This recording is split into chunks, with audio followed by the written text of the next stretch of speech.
Hey everyone, welcome back to Free Unsolicited Advice. Ben here. Last week I shared about my friend Tyler and how his battle with cancer changed me. This week, as we continue Brain Cancer Awareness Month in May, I want to tell you about another incredible friend I lost to this disease, Matt, or Matty D as they called him. Matt passed away several years ago, but his life still echoes in mine every single day. This video is full of gratitude, because even though cancer took Matt far too early, his life was an absolute gift, and I'm thankful to have been part of it. From the time that we were kids, Matt stood out. He was the oldest in the group, and to us younger guys, he was just, well, cool.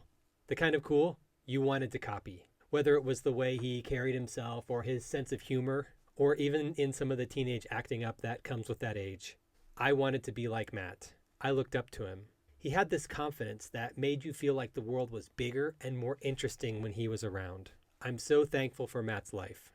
Thankful for the laughs, the late night talks, spending the night on Saturday night and going to church on Sunday the next day, and even some of the teenage mischief we got into. He made growing up more fun and more meaningful. Matt didn't just pass through my life. He left a lasting mark on who I am. One of the biggest ways Matt shaped me was actually later in life, when he introduced me to libertarianism.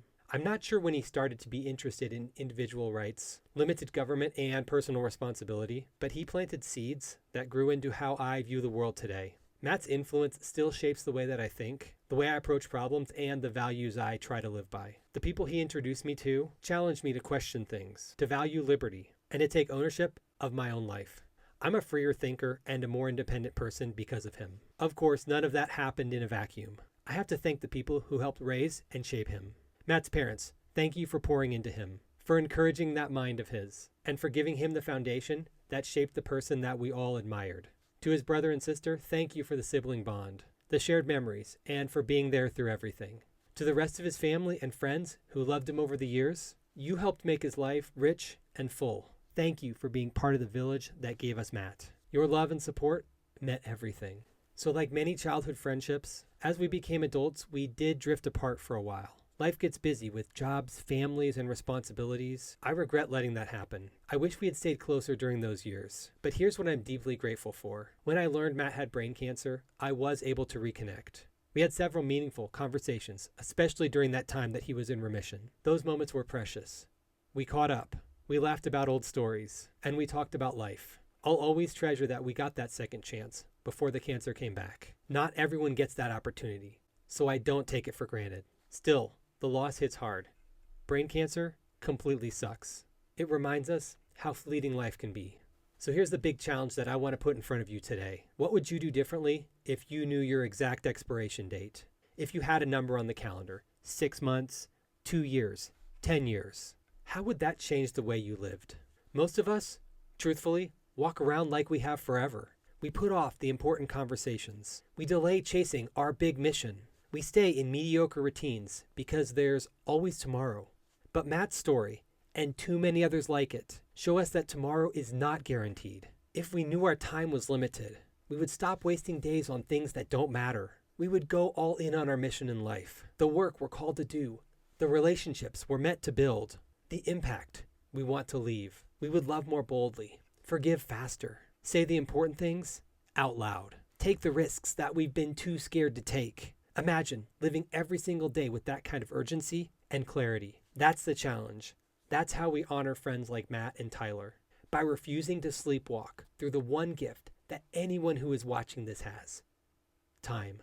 If you struggle in this area, if you're carrying regrets about wasted time or opportunities, if you're facing your own health battle, or watching somebody you love go through one, or feel like you're stuck, living life on autopilot, here's my free unsolicited advice for you. Reconnect now. There's never a better time, because let's be real, none of us know if this opportunity will be our last. Send a message. Say, I was thinking about the good old days. How have you been? That's enough. Define your mission and go all in. Write down what matters the most to you. Your family, your work, your values, your legacy. Then start treating every day like it's moving you closer to that mission. Small, consistent action beats occasional grand gestures.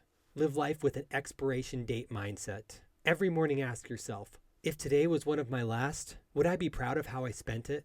Let that question guide your choices. And finally, give yourself grace. I found it's much easier for us to forgive other people than it is to forgive ourselves. But know this, Matt wouldn't want you to carry that. He would want you to get up and press forward in whatever it is that you were doing. Matt lived life with confidence and conviction. He introduced me to ideas that still guide me. He was the cooler, older friend that I wanted to emulate. And even in his battle with brain cancer, he showed strength and grace.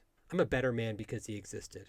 And I'm so thankful for every memory. To Matt, thank you. Your life made a difference and it is rippling outward. Rest in peace. To his family, you're in my prayers. Thank you for sharing him with us. And to you watching, life is short. Know your mission. Love people hard. Live like the clock is ticking. Because it is. If this hits home, drop a comment with one thing that you're going all in on, or the name of someone you need to reach out to. Like this video if you're choosing to live with more urgency after seeing this. Subscribe for more real conversations and free unsolicited advice. Thank you for spending time with me. Now go, make the days count. I'll see you in the next one. And remember to take care of each other out there.